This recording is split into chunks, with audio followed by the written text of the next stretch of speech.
maestro Paco Cruz, más de 47 años en el periodismo, autor de una larga lista de libros. Le recomiendo Las Damas del Poder y García Luna, El Señor de la Muerte, sus más recientes libros.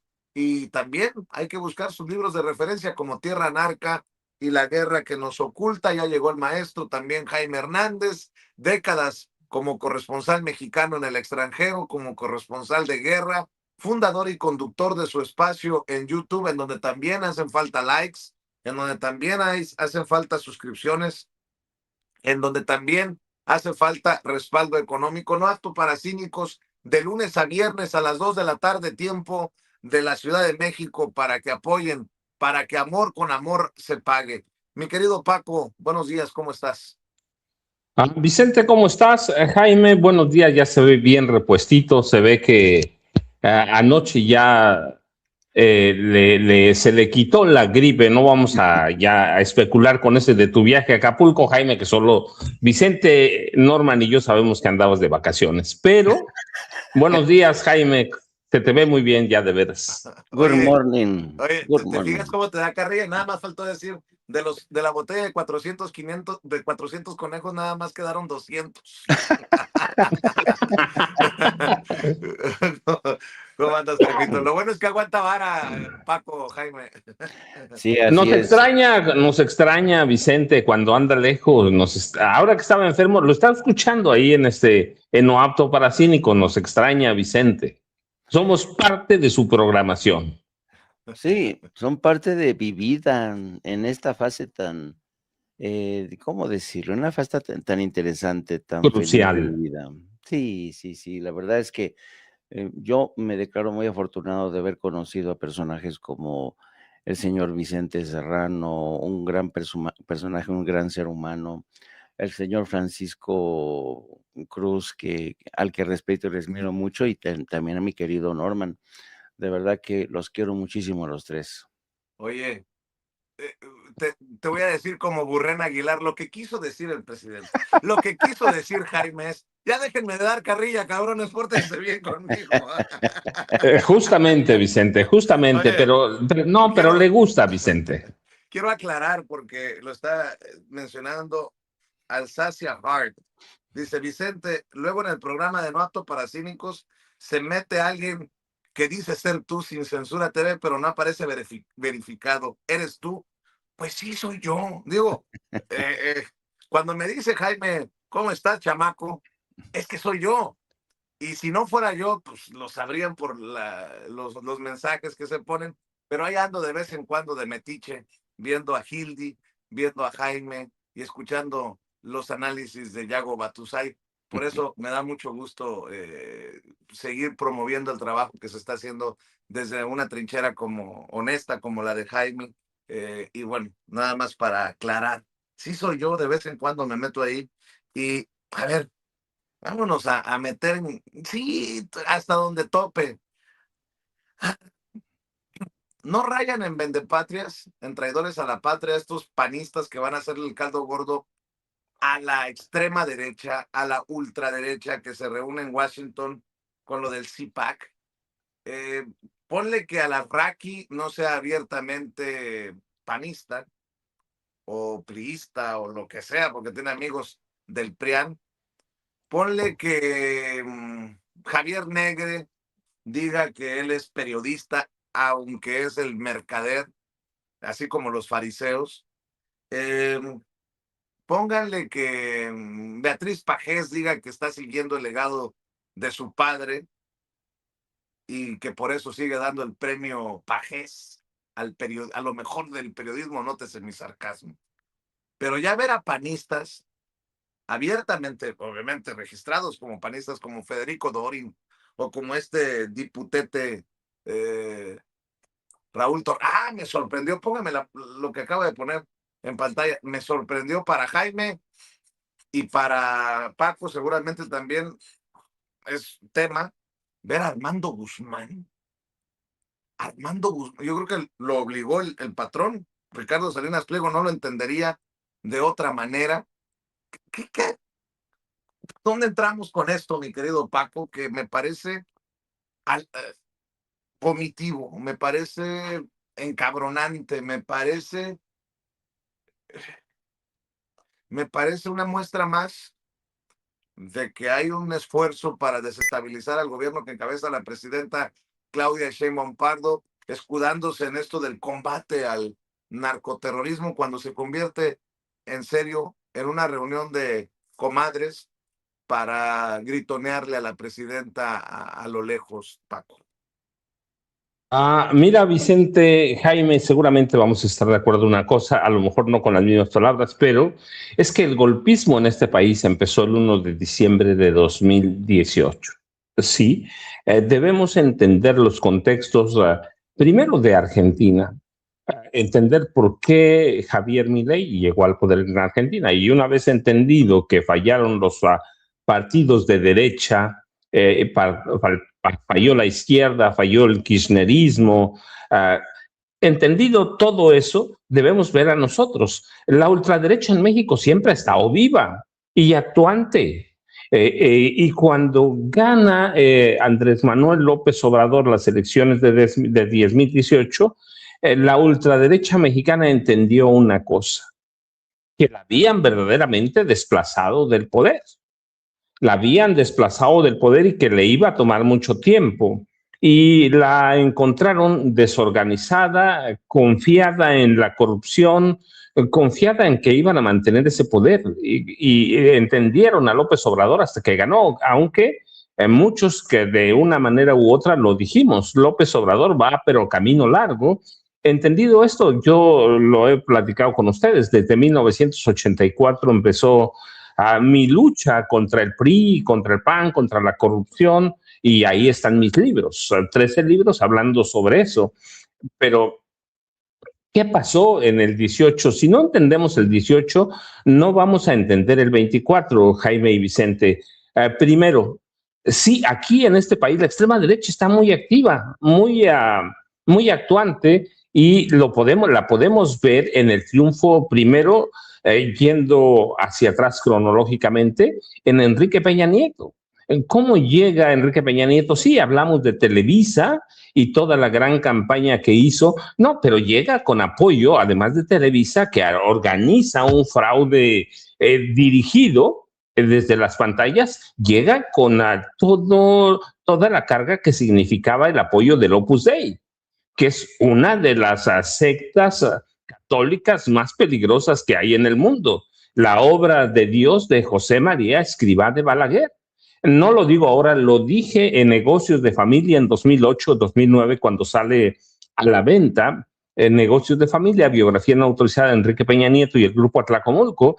Peña no llegó solo. Yo recuerdo cuando salió el libro, cómo me escribía, me llamaban de la obra de Dios o el Opus Dei, me llamaban para explicarme que no es cierto, pero yo les decía, pues si yo estuve ahí en Atlacomulco, hay una escuela del Opus Dei para mujeres, para que tengan una idea, pero hace décadas. Entonces, si entendemos que la ultra extrema derecha llegó con Peña Nieto, hay que entender que está viva, porque entonces tenemos que remitirnos a 2000. ¿Cómo llega Vicente Fox al poder? Es decir, ¿quién lo prepara? ¿Quién lo encumbra?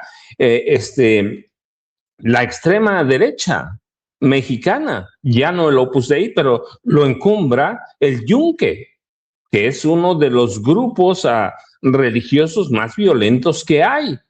Sí, entonces ahí tienes la obra de Dios u Opus Dei, y tienes al Yunque a través de Vicente Fox uno, y el otro a través de Enrique Peña Nieto. Sí que la extrema derecha en este país ha estado presente. Y luego, si vamos un poquito más atrás, hacia atrás, nada más para entenderlo, tuvimos en 1926-1929 la Guerra Cristera, ¿sí? Un conflicto armado para responder y atacar al presidente Plutarco Elías Calles. Se formaron milicias católicas radicales, violentas. Porque si podemos hablar de las limitaciones al culto, de los muertos que dejaron, pero la realidad es que la Guerra Cristera es un movimiento radical de extrema derecha que se da o nace primeramente en el Bajío, ¿no? En estados como Jalisco, Michoacán, Guanajuato, Zacatecas. Así que tienen Y luego tienen, si vamos al 42, 46, teníamos un presidente, el general Manuel Ávila Camacho, que era un presidente de nazi abiertamente. El general Manuel Ávila Camacho y Maximino Ávila Camacho, disculpe, Maximino Ávila Camacho, que era el segundo hombre fuerte de la administración, era nazi también, eran pronazis. Entonces tienen, si vamos, una historia reciente, no es que estemos muy alejados. Y luego tienen el 68, aquí teníamos un presidente de ultra extrema derecha, Gustavo Díaz Ordaz, que era un asesino, sí, controlado por la CIA. Y luego tenemos a Luis Echeverría Álvarez. Entonces tenemos a una extrema derecha radical, religiosa una, otra no tanto, pero extrema derecha. El general Ávila Camacho, que es Gustavo Díaz Ordaz, fue el alumno predilecto de Maximino Ávila Camacho. Así que tenemos que entender que en este país la extrema derecha violenta siempre ha estado presente. Y luego tenemos a grupos de extrema derecha como Miguel de la Madrid Hurtado, Carlos Salinas de Gortari y Ernesto Zedillo Ponce de León. Ahí ya tienen a toda la extrema derecha en este país reciente. No es que esté haciendo una historia lejanísima. ¿Y qué pasa en 2018? Que nunca, a partir de 2006, nunca pensaron que un hombre como Andrés Manuel López Obrador, que ellos veían como un loquito en la montaña o un loquito predicando en el desierto, les iba a ganar las elecciones, en algún momento las elecciones presidenciales. Pensaban que Andrés Manuel López Obrador iba a ser como en un momento dado el fenómeno de Cuauhtémoc Cárdenas Solórzano, y lo dejaron. Y este loquito, predicando en el desierto, creó un movimiento impresionante. Anduvo en la calle, anduvo en comunidades. Ese es todo el valor de Andrés Manuel López Obrador. Y cuando gana en 2018, la extrema derecha, todos los grupos de extrema derecha, que no es uno solo, yo te hablé, el Opus Dei es uno, el Yunque es otro, pero tenemos ahí escondidos a los muros, a los tecos, incluso las logias masónicas, ¿no? Que aquí hemos tenido un presidente que es el más destacado, Benito Juárez. Así que tenemos todo ese bagaje de extrema derecha. Cuando pierden, entonces entienden que las había sobrepasado un hombre que había creado un movimiento que les iba a ser muy complicado regresar. Eso no lo vemos, decimos, ahí está la ultraderecha. No, hombre, es un movimiento grande y empiezan a partir del día 1 de diciembre de 2018 las conspiraciones para primero desestabilizar al gobierno de Andrés Manuel López Obrador y luego para derrocarlo si se podía. Nunca entendieron qué fenómeno había creado López Obrador, de tal forma que la pasaron 6 años en sus intentonas golpistas, con mercenarios como Federico Dorin, como Raúl Torres, como Beatriz Pajés, como Alarraqui, que son mercenarios, en realidad son mercenarios de derecha. Sí, mercenarios de derecha que se venden al mejor postor, pero que tienen sus intereses enclavados en la extrema derecha de este país. Entonces, cuando vemos todo eso, y después nos vamos al 24 con Claudia Sheinbaum Pardo, ellos entienden que López Obrador era mucho mayor a todo lo que piensan, mucho mayor incluso a lo que pensamos nosotros. Nunca en la vida, ni en su peor pesadilla, pensaron que López Obrador sería capaz de crear ese movimiento. Y López Obrador hace algo muy interesante. A su manera nos hace entender que la extrema derecha es peligrosa y mantiene una lucha permanente. Cuando la gente dice, incluido yo, que digo, me decepcionó un poco, cometió errores como no juzgar a los presidentes o los expresidentes, la verdad es que no, López Obrador tenía una batalla muy superior, concientizar a la gente de los peligros de la extrema derecha. Entonces se pasaron 6 años, fracasaron, y luego llegamos al 2024. ¿Qué van a hacer? Ya entendieron que su fracaso es muy superior, que no les queda otra salida que la violencia, y violencia entendida a través de personajes como Javier Negre, como Eduardo Verástegui, otra vez como Federico Dorin, que es un salinista. No es un panista cualquiera, es un salinista. Y al Salinas hay que entenderlo como la extrema derecha, convertida en qué, en narcotráfico, convertida en terrorismo. Y luego hay que entender que tenemos instituciones como el TEC de Monterrey, como la Universidad Panamericana, que son Opus Dei. Así que la extrema derecha la tenemos ahí presente todos los días, diario. ¿Qué están haciendo ahora? Intentando reagruparse. No es una casualidad que vayan a Estados Unidos envalentonados por las posiciones radicales, sionistas, nazis, del presidente Donald Trump. Así que debemos entenderlo. Tenemos una extrema derecha que es acérrima enemiga de las libertades, entendidas como las entendemos a través de López Obrador, de Claudia Sheinbaum Pardo, sí, con todos los asegúnes que tenga o que le podamos ver, Gerardo Fernández Noroña, sí, así que tenemos a la extrema derecha ahí. Y estos personajes son los títeres de la extrema derecha, ya lo dice Negre, ¿no? Vino a este país que pagado por Ricardo Benjamín Salinas Pliego. Hay que entenderla. Televisa de pronto parece más moderada. No, no está moderada. Televisa entiende su papel en la extrema derecha. Ella ya llegó al poder con Enrique Peña Nieto y con el Opus Dei. Y Televisa tiene mucho más tiempo, es más fría, más calculadora. ¿Por qué? Pues porque lo vivieron a través de la misma familia desde los 40, cuando el presidente Miguel Alemán empieza a crear este fenómeno de la televisión mexicana. Así que debemos entenderlos eso, Vicente y Jaime. Norma, no sé si ya llegó, pero debemos entender que la derecha, la extrema derecha mexicana, está presente en la historia de nuestra vida, pero históricamente. Y luego, ahí nada más el último punto, porque Jaime y Norma, si ya llegó, tienen seguramente también mucho material sobre esto. Debemos entender el renacimiento o eso que quisieron hacer con el PAN. ¿Qué hizo el PAN? Se corrió a la extrema derecha. Se corrió a la extrema derecha, así que no es una casualidad. El PAN se ha corrido a la extrema derecha porque entiende que la única forma de regresar al poder es a través de la violencia, a través de la violencia. Y eso entiende el PRI. El PRI lo entendió hace mucho, el PRI de Alejandro Moreno Cárdenas. Entiende que se va a morir, entiende, y en ese proceso de muerte necesita que recurrir a la violencia, Vicente. Así que es un fenómeno de pronto complejo, pero debemos entender que nosotros tenemos a la extrema derecha históricamente metida en cuestiones políticas y de gobierno. Vicente, Jaime y Norman, buenos días. Retomando lo que publica en redes sociales Rocío Orozco, que fue señalada, acuérdense, en las mañaneras con el presidente López Obrador, de hacer un gran negocio con sus redes de organizaciones no gubernamentales y de redes y de organizaciones presuntamente contra la trata de personas. ¿Con qué cara, con qué autoridad moral Rocío Orozco promueve la jornada de oración en la que participó obviamente Donald Trump y hasta Nayib Bukele? Un Donald Trump que ha sido señalado miles de veces en los archivos de Epstein, hablando de Dios. Estos sí que no tienen perdón de Dios.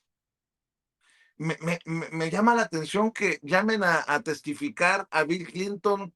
Y por cierto, Hillary Clinton creo que no ha sido señalada una sola vez, creo, me corrigen si estoy equivocado, en los archivos Epstein, y va a ir a declarar.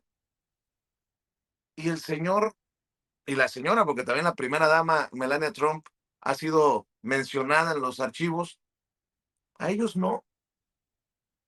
Más aún, colgados en estas jornadas de oración, estos de la ultraderecha que van a Washington a decir que la presidenta Claudia Sheinbaum es narcopresidenta. No, según mi Dios, mentir es pecado, porque no tienen una sola prueba. Porque si tuvieran pruebas ya lo hubieran despedazado y no anduvieran ladrando como Negre o como Verástegui sin pruebas ahí nada más. Esperen las pruebas, esperen las pruebas. Pero sí, me llama la atención que Rocío Orozco haya puesto un tuit que dice: llegando al desayuno nacional de oración con el presidente Donald Trump y Nayib Bukele.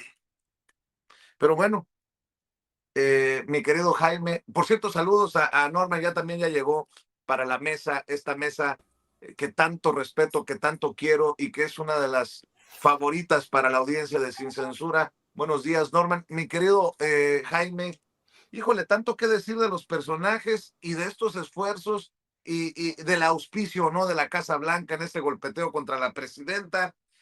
En fin, usted dice, maestro. Déjenme abordar el tema desde, o como dicen, déjenme pelar la naranja desde otro lado. Primero, esta gente acude a Washington convocados por AIPAC, ¿no? Que es el lobby judío que es muy poderoso. AIPAC financia viajes, congresos, etcétera, etcétera, etcétera. Y curiosamente, AIPAC escoge a este grupete de indeseables en el mejor momento para la oposición o en el peor momento para la oposición, como se quiera ver. Les da oxígeno a personajes como Al-Arraqui, a personajes como a Carlos Fernández Menéndez, que lo vemos también ahí, a todos estos impresentables. Bueno, entonces ellos dicen, no, fantástico que nos inviten a la AIPAC. ¿Y cuál es el tema aquí? Si se dan cuenta ustedes, AIPAC y la ultraderecha conservadora de Estados Unidos, que de alguna manera encabezan personajes como Steve Bannon, han encontrado en la ultraderecha una herramienta fundamental para debilitar gobiernos, para precarizar los modelos democráticos, ¿no? Que sobre todo desafían a personajes como Donald Trump y a la ultraderecha misma. En Europa, ¿qué han hecho? El AIPAC junto con partidos de ultraderecha, explotar el miedo a los migrantes. Esa es la receta en el caso de Europa. Bien, y han descubierto que en América Latina en general y México en particular, no funciona de la misma manera el espantajo contra la inmigración. Funciona, y muy bien, el tema de los narcopolíticos. Narcopolíticos, y por ahí hemos visto cómo AIPAC, el lobby judío, mejor dicho, el lobby sionista y la ultraderecha están muy empeñados en estigmatizar a los políticos mexicanos, a los políticos que no sean de derecha, como aliados de los carteles de la droga. Entonces, esa es una primera aproximación para ofrecer un poco de contexto. Y dos, aquí hay un ingrediente que yo diría, vamos a ponerle un ingrediente del que en gran parte es responsable Andrés Manuel López Obrador. ¿A qué me refiero? Me refiero a que Andrés Manuel López Obrador, en esta política de arrastre electoral que le permitió llegar a la presidencia en el 2018, tuvo que pactar a veces con aliados indeseables para sumar votos. Me refiero a Lili Téllez, me refiero incluso a compañeros de viaje tan cuestionables como el señor Ricardo Salinas Pliego. ¿Se acuerdan que cuando se conoce ya la victoria de Andrés Manuel, el primer medio en entrevistar a Andrés Manuel López Obrador fue TV Azteca? Javier Alatorre fue a la casa del presidente y el presidente no, trató a Javier Alatorre, dijo, Beatriz me ha dicho que tú eres un excelente periodista y por eso te concedemos esta entrevista en exclusiva. ¿Qué pasó? Bueno, pasó que efectivamente nada más ganar las elecciones, Ricardo Salinas Pliego, que sabía que Andrés Manuel López Obrador podía resolver el tema de su deuda, lo cortejó de manera descarada, mandándole a Javier Alatorre, y claro, como en ese momento también le convenía a Andrés Manuel, pues aceptó, ¿no? El problema es que con el paso del tiempo, el presidente no le pudo cumplir a Ricardo Salinas o no quiso cumplir o cumplir con las expectativas de Ricardo Salinas Pliego. Porque si digo no quiso cumplirle, es tanto como decir que el presidente Andrés Manuel ya había aceptado perdonarle a Ricardo y eso nunca ocurrió.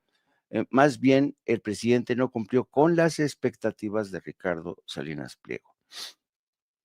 Pero entonces, ¿Qué ha pasado desde entonces cuando no le perdona la deuda a Ricardo Salinas Pliego? Porque hay cambios a la Constitución. De repente le empiezan a crecer los enanos a Andrés Manuel desde TV Azteca. Pero aquí también hay otro añadido que se llama Esteban Moctezuma. Esteban Moctezuma fue uno de los hombres con los que Andrés Manuel López Obrador tenía cierta forma, cierta deuda política con él.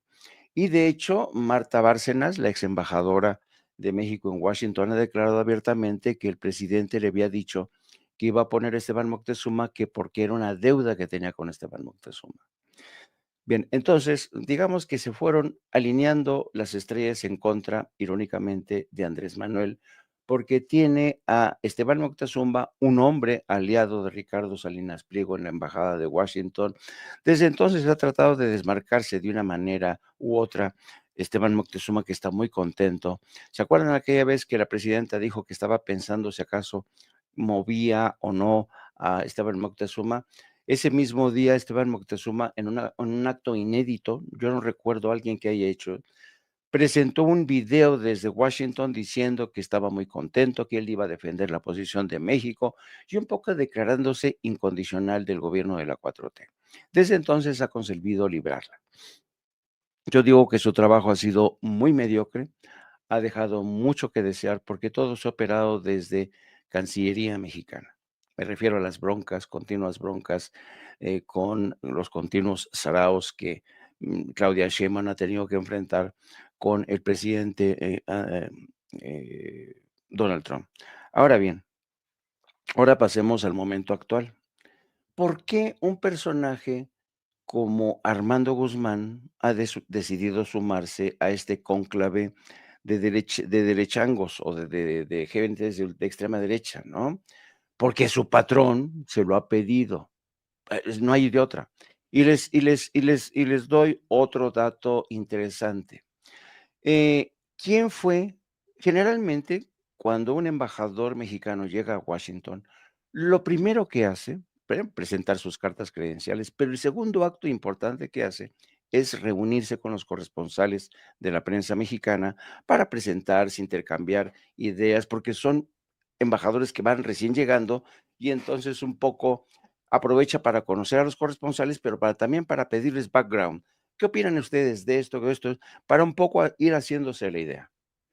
En esta ocasión, el único periodista al que convocó Esteban Moctezuma, el primero que convocó y en solitario, fue Armando Guzmán. Y como se podrán imaginar, el resto de corresponsales de México en Washington no se tomó muy bien esta decisión de solamente entrevistarse con Armando Guzmán, que es empleado directo del señor Ricardo Salinas Pliego. Por tanto, aquí yo veo la mano de la ultraderecha mexicana, Ricardo Salinas, que también se ha metido con el rollo de los narcopresidentes y todo, porque ya tienen todos ellos un manual. Vamos a explotar el tema de los narcopresidentes. Apenas esta misma semana comprobamos cómo este tema de los narcopresidentes y narcopolíticos es algo que ya venía desde atrás, cuando Felipe Calderón se reunió en 2019, siendo el presidente, con el jefe del espionaje, el zar del espionaje de Estados Unidos, de la Agencia Nacional de Seguridad, Dennis Blair, le dijo al oído: oigan, tengan cuidado con Andrés Manuel López Obrador, que ese hombre tiene vínculos con el narco y con Hugo Chávez. De hecho, Hugo Chávez financia al PRD y financia a Andrés Manuel López Obrador. Todas estas versiones quedaron ahí, sembrados en los archivos, porque de estos encuentros tiene que rendir, hacen memorándums. Me reuní con el presidente de México, Felipe Calderón, y todo eso quedó registrado y después nos enteramos de lo que le había dicho gracias a Wikileaks, que libera este cable. Entonces, la estrategia ya viene de lejos.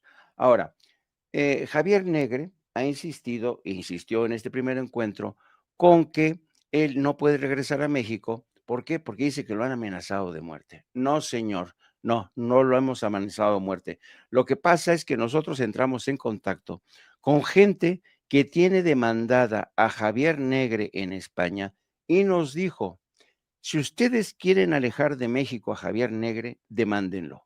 Es la única forma.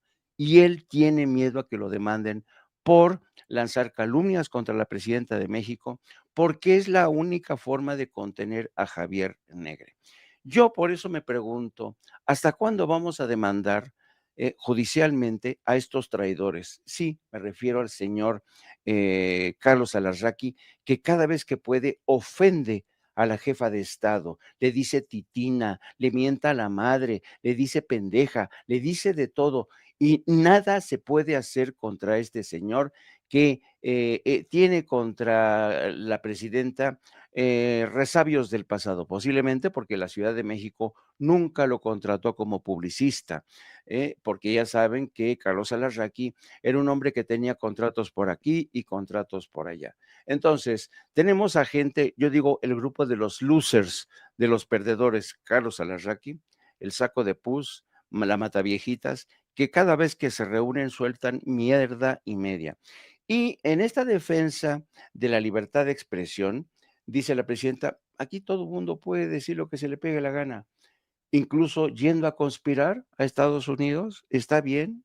Yo digo que ya es tiempo de revisar judicialmente, jurídicamente este tipo de situaciones, porque cuando no es Alito, es el PAN. Cuando no es el PAN, es la gente que ha perdido mucho terreno, me refiero a Alarraqui, que quieren que ese régimen de privilegios regresen al presente, cosa que ya les dijo desde ayer la presidenta, no regresarán privilegios nunca más a México. Mi querido Norman Pearl, venga, escuchamos también tus comentarios. Nuevamente, buenos días. Hola, ¿qué tal? Buenos días, Vicente, Jaime, Paco y toda la audiencia de Sin Censura. Bueno, pues esto es un evento, esta conferencia o esta reunión de un grupúsculo, pues se da periódicamente, lo sabemos, por lo menos una vez al año, y ellos acuerdan dentro de una ultraderecha que está sincronizada ciertamente, acuerdan métodos para poder atacar a gobiernos progresistas, específicamente México, porque pues, México representa, por supuesto, un estado muy sólido, ¿no? Con una gran economía, con una posición política a cuyo gobierno ha logrado adherir al pueblo de una manera magistral, hay que decirlo, y los porcentajes de aprobación son muy grandes hacia la presidenta de la República. Ahora, ¿qué es lo que hace esta reunión? Pues esta reunión acuerda simplemente métodos de ataque a través de sus actores, ¿no? Actores que prácticamente todos están terriblemente desprestigiados, no solo en México, sino también en el mundo, como es el caso de Javier Negre, que ciertamente pues, tiene denuncias en España de varias por varios delitos y bueno, pues él tendrá que enfrentarlos allá. Pero como dice muy bien el maestro Jaime Hernández, pues realmente en México debe de llegar ya el momento en que se establezcan denuncias por delitos muy claros. Miren, antes, yo lo recuerdo hace muchos años, que tengo muchos, recuerdo perfectamente bien que una denuncia por por verdades o por verdades infundadas o por mentiras infundadas, hay que interpretarlo, pues era severamente castigada, ¿no? Hoy por hoy pueden decir lo que quieran absolutamente. Yo creo que el derecho a la libertad de expresión se ha ido superando, se ha ido sobrepasando de una manera terriblemente grotesca hasta llegar a los límites que vivimos con muchos personajes, ¿no? Ya han citado también a Alito Moreno, han citado a la Matavijitas, al Sapo de Pus, que la verdad se va ocultando los nombres de pila, por así decirlo, y los nombres completos para quedar en una referencia de lo que realmente el pueblo identifica. Entonces, por eso ya me niego a decirle sus nombres, que por supuesto hay que reconocer que a veces olvido, para establecer una identificación más clara. Bueno, esta reunión se hace con el propósito, ciertamente, vuelvo a repetir, de crear mensajes, ¿no? Mensajes de odio, mensajes de ataque, bajo las posibilidades que tienen de competencia al margen de espacios de carácter electoral en donde han sido derrotados una y otra vez. Y bueno, ellos utilizan este foro como una plataforma para señalar a México como un estado fallido, que no lo es, porque no se tiene el total del territorio en manos de los narcotraficantes. Son porciones, son focos rojos que se están atacando, por cierto. Pero lo que han logrado establecer es una narrativa de narcoterrorismo. Y esa narrativa ciertamente ha sido exitosa porque por lo menos un porcentaje de la población mexicana lo repite. Y lo repite a pie juntillas sin saber exactamente qué están diciendo, ¿no? Esto ha sido un logro de Trump, hay que decirlo, o un Trump retroalimentado justamente con estos personajes a partir de su amigo Verástegui y a partir de Juan Iván Peña Neder, que es digamos que el líder de un México republicano, un intento de plagio de carácter político del Partido Republicano en los Estados Unidos. Y bueno, ¿qué es lo que está pasando? Pues simple y llanamente están tratando de reagruparse. Es curioso, la verdad, que no tienen mucho empacho en convocar a gente, por ejemplo, como el exgobernador de Tamaulipas, García Cabeza de Vaca, un probado o presunto narcotraficante, un ladrón, un delincuente, y que ciertamente ocupa un espacio estelar en este tipo de reuniones. Tal parece que hacen una recopilación de gente indeseable en sus propios países. Dicen que es de Centroamérica, de Sudamérica, de donde surgen, y México, por supuesto, de donde surgen esos grupos terroristas de narcotraficantes para invadir Estados Unidos de droga y para afectar la seguridad a la cual se invoca sistemáticamente por parte de Estados Unidos, especialmente por parte de Donald Trump.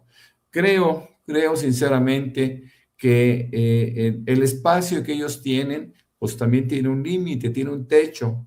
Es decir, todo lo que están manejando lo hacen para poder llegar a las conciencias de algunos mexicanos, los cuales están dubitativos entre lo que está pasando en México en realidad, o lo que les envían como señal estos grupos, que no solo son apátridas, son grupos que no tienen empacho, que no tienen ningún límite en decir mentiras que eventualmente parezcan verdades. Siento que el gobierno de México, y coincido con el maestro Jaime Hernández, ha sido bastante tibio para poder regular la libertad de expresión a través de la decencia, a través de la verdad, a través de identificando la mentira. Ya no basta estos miércoles en donde se hace una reflexión acerca de la mentira en la mañanera. Creo que nosotros, los mexicanos, también debemos de recibir una información más clara, pero de manera sistemática. Primero, de la obra de gobierno, de los logros que se han tenido, de los errores. Hay que reconocer los errores públicamente, ¿no?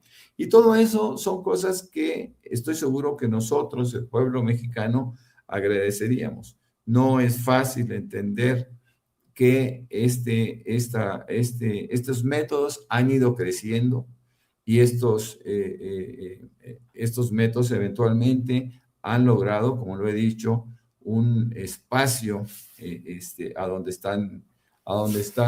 quieren llegar, y no es prudente que el gobierno mexicano facilite la posibilidad de que lo hagan a través de espacios que ellos mismos se han creado. Yo revisaría la esencia de Al-Azraqui. No estoy hablando de coartar la libertad de expresión. Yo revisaría los diálogos, ¿no? En donde se les dijera, oigan, por lo menos digan la verdad, ¿no? Y si dicen una mentira, pues tienen que estar sujetos a una sanción, ¿no? ¿Por qué? Porque los escucha mucha gente, sobre todo ahora que recibieron el cobijo en ADN 40 de de Ricardo Salinas Pliego, y en donde la difusión es cada día más grande. Me parece que hay una lucha, ¿no? Pues yo podría coincidir de alguna forma con personas que están buscando que, que los canales públicos puedan tener una participación más eficiente y en términos de difusión que también le den contrapeso a esto. Nosotros desde este espacio de Sin Censura y otros más, estamos tratando, claro, de contrarrestar estas mentiras, pero a veces podemos parecer suficientes, mi querido Vicente, Paco y Jaime. Así es, lo que yo digo con mucho respeto, ya saben cómo soy de peleonero, nunca envidioso, pero sí majadero. Chingada madre. O sea, está claro que estos personajes lo que tienen son recursos. Y todavía hay gente que nos critica por pedir el superchat, por pedir el chayotito del pueblo. Están viendo contra quiénes estamos y somos todos, la audiencia y nosotros. Y todavía hay gente que dice, no seas pinche pediche.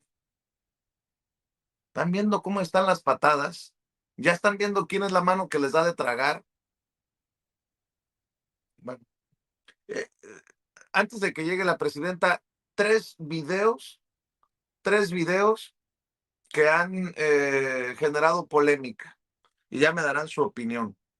Este video en Querétaro donde se ve a una mujer limpiándole el zapato al ministro presidente de la Suprema Corte de Justicia de la Nación, Hugo Aguilar. A mí en lo particular me parece que no debió de haberlo permitido Hugo Aguilar. Me pueden dar todas las explicaciones que quieran, pero no lo considero correcto. Como que el mensaje que se envía de una mujer que se agacha para limpiarle el zapato al ministro presidente de la Suprema Corte de Justicia de la Nación es, para mí, un error, incorrecto.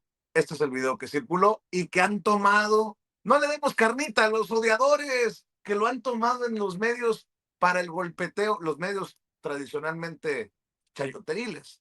¿Tiene el video, Ceci? Suéltelo.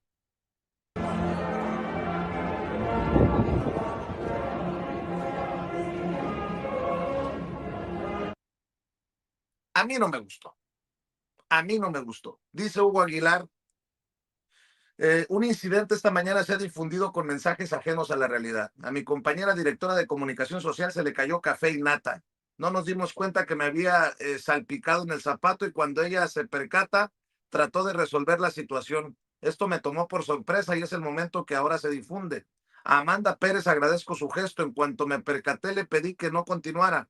Aún así le ofrezco una disculpa y le reitero mi respeto. Sin duda, este hecho no representa el actuar institucional de la Suprema Corte de Justicia de la Nación, ni la forma en que conduzco mi desempeño público y privado. Es necesario decirlo, no ha habido ni habrá actitudes ni sentimientos de superioridad o de soberbia en mi persona.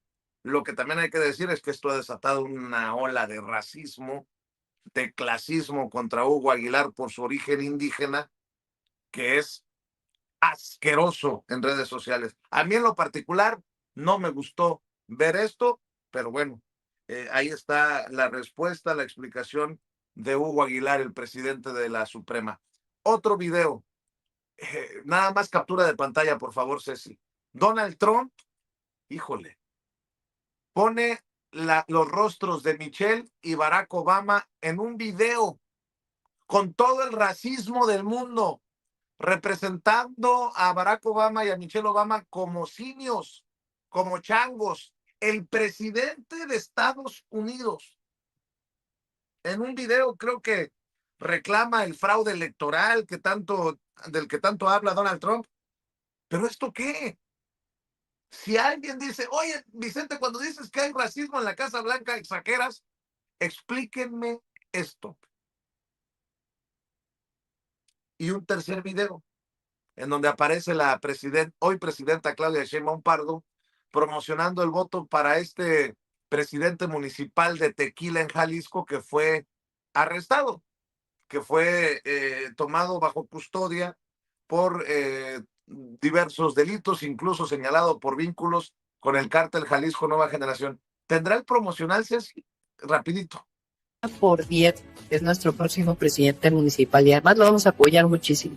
Tequila es un lugar extraordinario, además de ahí viene esta bebida de los dioses. En los medios tradicionalmente chayoteriles están explotando al máximo este video de la presidenta promocionando el voto, pidiendo el voto para este personaje, que ya fue trasladado, por cierto, a la capital, sin y manipulando, ¿no? Oye, la presidenta pidió el voto por este que aparentemente es un corruptazo. ¿Y por qué no hablan de la cero impunidad? ¿Por qué no hablan de que no hay cheque en blanco para nadie? De que incluso siendo un presidente municipal de Morena, le ha caído la voladora. Así lo anunció Omar García Harfuch. Cero impunidad. De esto no pueden presumir los priistas y los panistas. Pero la presidenta pidió el voto por el corrupto.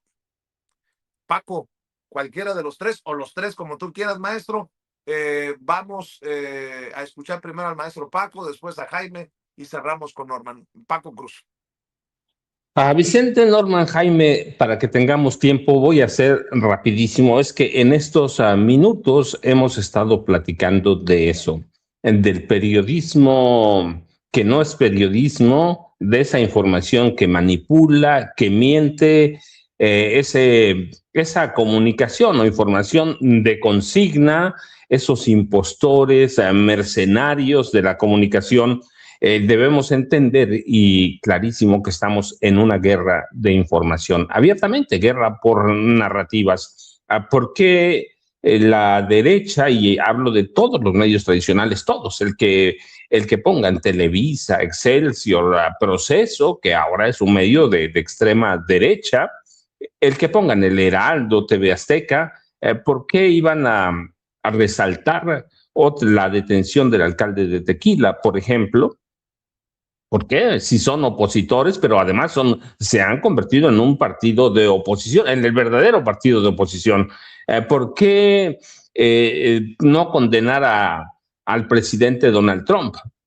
Pues porque son parte de lo mismo. Están yendo a Estados Unidos justamente convocados por gente de la Casa Blanca. ¿Por qué resaltar lo del ministro presidente de la Suprema Corte? Nos guste o no, va. ¿Por qué lo va a resaltar la prensa? Pues porque es una prensa de oposición. Hay que entender lo que miente, que tergiversa, que especula. De eso hemos estado hablando y cada detallito que pasé, lo dijimos. Y si a eso Morena contribuye un poco, por ejemplo, hablamos ayer de Claudia Sheinbaum Pardo, discúlpame, de Clara Brugada Molina, pero podemos hablar también de Laida Sansores, San Román, o podemos hablar del gobernador del Pollo Guajardo, del gobernador de San Luis Potosí. ¿Sí? Morena tiene que ser muy cuidadosa, y cuando hablo Morena hablo también de sus aliados, el PT y el Partido Verde. Estamos en un momento decisivo y nos guste o no, le guste o no a la gente, ya entramos en el modo elecciones 2027. Buen fin de semana, Norman, Jaime y Vicente. Nos vemos el lunes tempranito, pues yo ya saben, @Paco Cruz Jiménez en X, antes Twitter, Francisco Cruz Jiménez en Facebook, Vicente, Norman y Jaime. Gracias, mi querido Jaime Hernández. Pues yo creo que es muy desafortunado el caso de este alcalde de Tequila. Qué mala suerte, ¿no? Y encima se llama Diego Rivera. En fin, el caso es que esta imagen de la presidenta al lado de Diego Rivera, quien se ha coludido con el crimen organizado para cobrar derecho de piso, etcétera, es tan desafortunado y llega en un mal momento. Porque tenemos a la gente de Javier Negre, a Larraqui, del PAN, diciendo, machacando con esta historia de los vínculos de Morena con el narco, y luego al mismo tiempo detienen a este personaje. Por cierto, lo detienen Omar García Harfuch tras una investigación muy minuciosa. Y todo esto, ¿saben?, termina por reforzar esta narrativa que se han empeñado en explotar al máximo la ultraderecha en México, el gobierno de Estados Unidos. Y miren, por ejemplo, creo que fue ayer de que Anne-Marie Sheridan, que fue corresponsal del Washington Post durante 5 o 6 años en México, publica un amplio ensayo en The New York Times que titula "No son los cárteles los que preocupan a Claudia Sheinbaum". Básicamente, este ensayo sostiene que Claudia Sheinbaum está entrampada entre la amenaza de los cárteles de la droga y la amenaza de el presidente Donald Trump.